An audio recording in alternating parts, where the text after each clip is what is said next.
And so Emma discovers them together, and we find William McClellan quotes Emma. He visited her in 1847. McClellan said that one night Emma missed Joseph and Fanny Alger. She went to the barn and saw him with Fanny in the barn together alone. She looked through a crack and saw the transaction. Now, the transaction, what is that?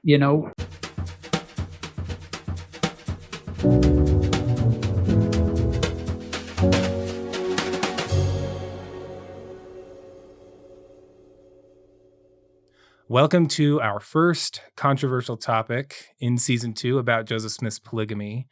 And before we begin, Brian, can you help us pronounce this correctly? Is it Fanny Alger, or Alger? Well, I used to pronounce it Alger, but I had someone with the same last name tell me it was Alger. So I've been calling her Fanny Alger, but I'm sure we don't know how she actually pronounced it. So. Oh, okay. So why is Fanny Alger a controversial topic? Well, Fanny Alger is the first of Joseph Smith's plural wives.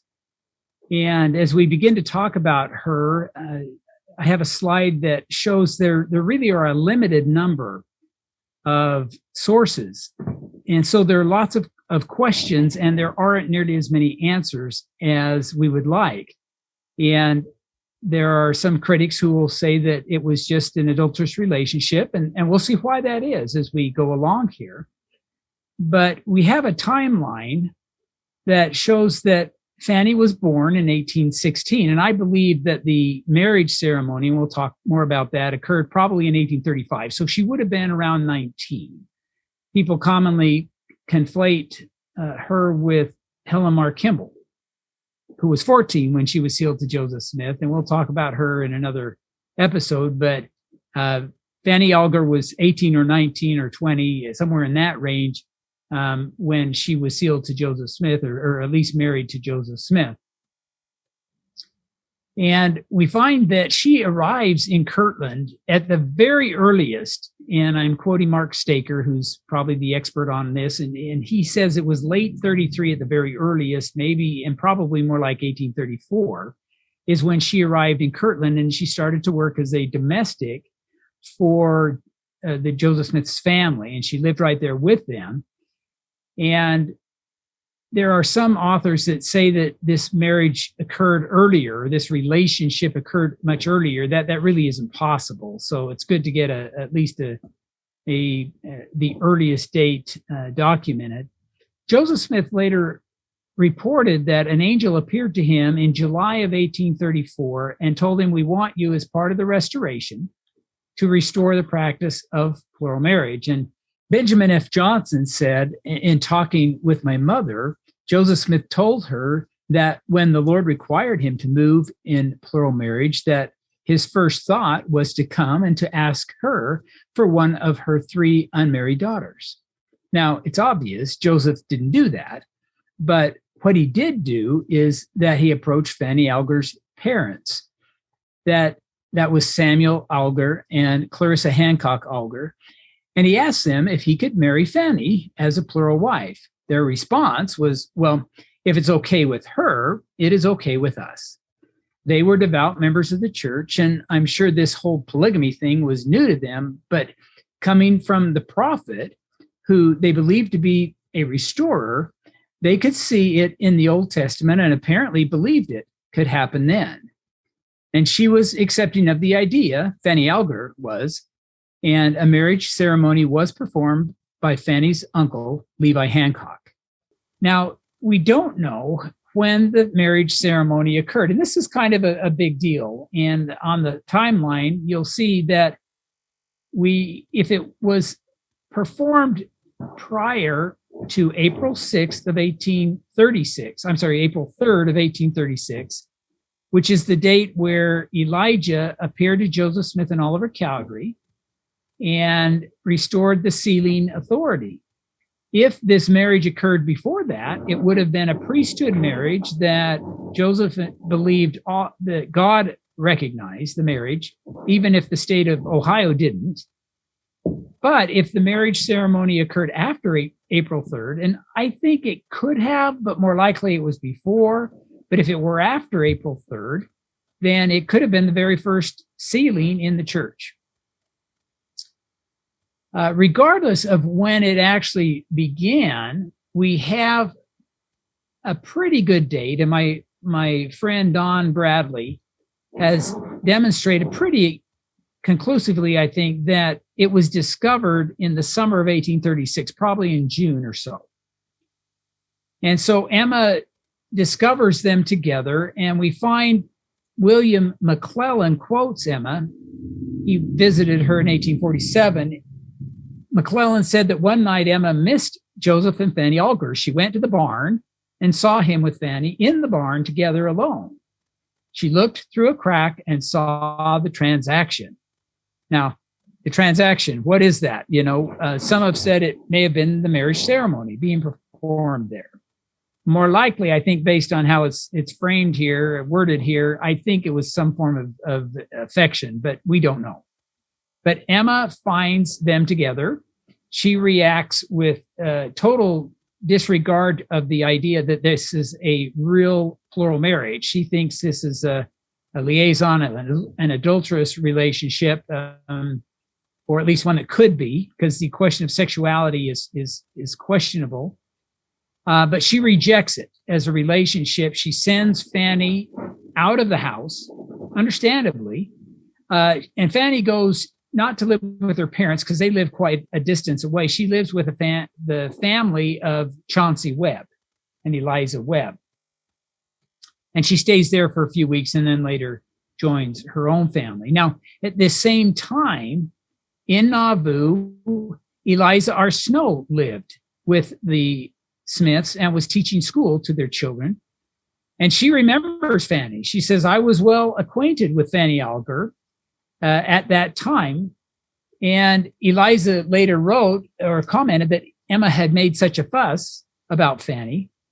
But what's interesting is that when Eliza R. Snow was interviewed in 1887 or 1886, probably 86, by an independent historian named Andrew Jensen. Andrew Jensen later became a church historian, an assistant church historian.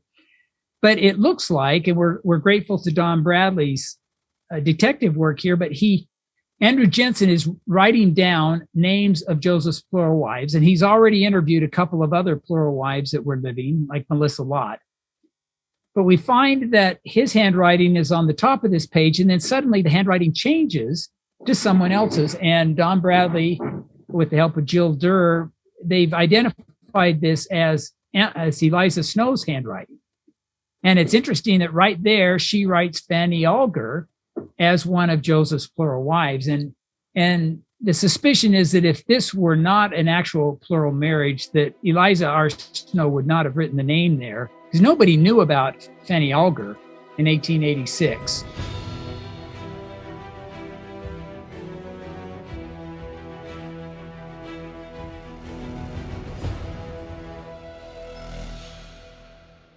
Oh, you know what? I remember you talking about this a little bit in, I think it was volume 1 in your Joseph Smith's polygamy series. And just want to also put that out there. Brian has written 3 amazing volumes on Joseph Smith's polygamy.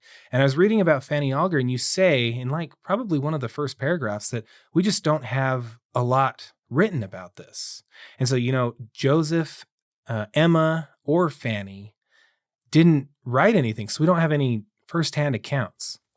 We have nothing. In fact, the first mention of this is in 1838, and it comes from Oliver Cowdery, who believed it was not a legitimate marriage and thought it was an adulterous relationship.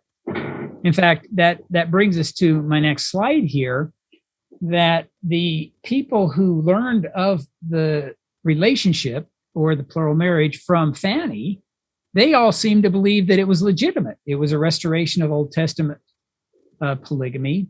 And that included the Alger family, the Hancock family, the Webb family, to whom Fanny went after she was removed from the Smith home, and then Eliza Snow.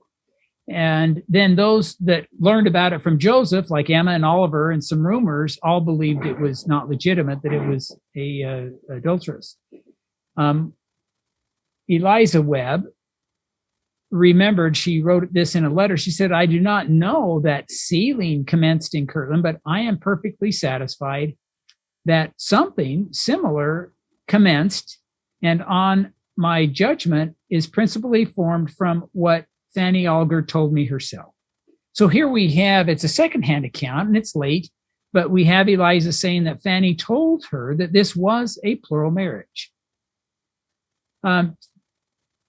If you take the evidences that are available, you'll see, and I've charted these in my book, and there's a slide here that shows that there are statements to support that it wasn't legitimate, that it was adultery.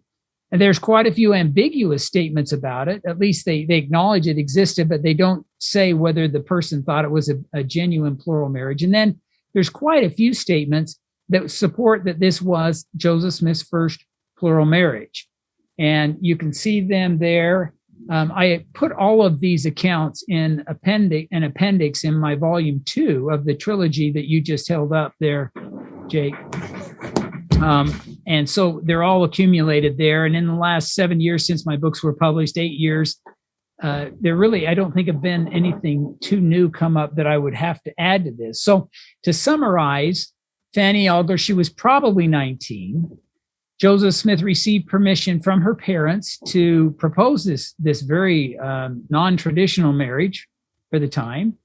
A marriage ceremony was performed. Emma and Oliver rejected the validity of that marriage ceremony. Fanny, after she was cast out of the Smith home, she lived with the Webb family, and then she rejoined her own family, and they went to they were on their way to Missouri, but they stopped in Indiana. And Fanny Alger there married a guy named Solomon Custer. And there is one account saying she was pregnant. And I don't think that's true, but it could have been true. There was no reason for it not to have been true, because I think that both Fanny and Joseph considered it a genuine marriage. But there's no evidence of a child being born to her. And it could be, though, that she wanted to marry quickly because of her pregnant state, and that's why she married Solomon in the way she did. But again, there's no record of a child being born in that time period at all. They went on to have like 10 children or something. She left the church. She joined a Universalist church and became well respected in that. There's an account saying that later her brother went to talk to her about Joseph, and she said, that's my own concern. I have nothing to say. But her brother also later said that she never stopped believing. So again, we don't know exactly where she was. But what's interesting is that the Alger family, the Hancock family, and the Webb families, these individuals and Eliza Snow, who all knew what was going on, they followed the saints to Nauvoo and later to Utah. And they didn't let this episode cause them to lose their belief in Joseph as a prophet, and ultimately in plural marriage as being a valid practice then required by God.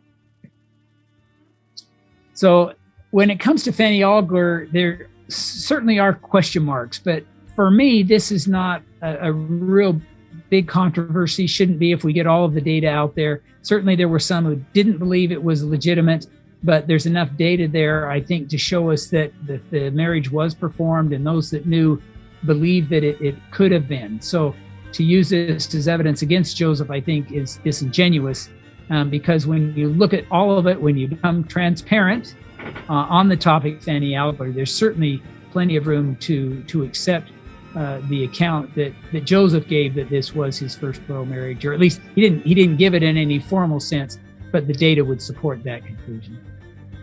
Thanks, Brian. And there you have it. That's our first controversial topic of our season about the most controversial topics in Joseph Smith's polygamy. And catch us next time, where we're going to talk about the plurality of husbands, or polyandry. See you later.